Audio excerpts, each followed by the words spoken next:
এই মেয়েটার নাম ভিদা।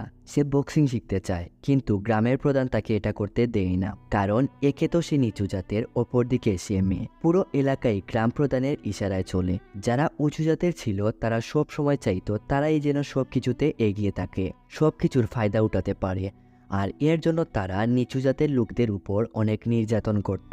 এমনকি নিচু জাতের কোনো লোক যদি উঁচু জাতের দিকে চোখ তুলে তাকায়, তার চোখ দুটোই উকড়ে ফেলে দেয়। এভাবেই চলছিল। হঠাৎ একদিন এখানে নতুন বক্সিং মাস্টার অভিমন্যুকে এই গ্রামের স্কুলে নিয়োগ করা হয়। তার এসব সহ্য হয় না। এদিকে ভিতা যখন বক্সিং শিখতে যায়, তখন তারা তো তাকে বক্সিং শিখায় না, তাকে দিয়ে উল্টো ঘর বেঞ্চ পরিষ্কার করতে লাগিয়ে দেয়। অভিমন্যু যখন এসবের বিরুদ্ধে প্রতিবাদ জানায়, তখনই শুরু হয়ে যায় তার সাথে উঁচু জাতের লড়াই। এসবের মাঝে ওই গ্রামে কি সবকিছু ফেলে শান্তি ফিরে আসবে? জানবো সবই আজকের এই গল্পে। তো কথা বলছিলাম 2024 সালে মুক্তি পাওয়া অ্যাকশন ড্রামা থ্রিলার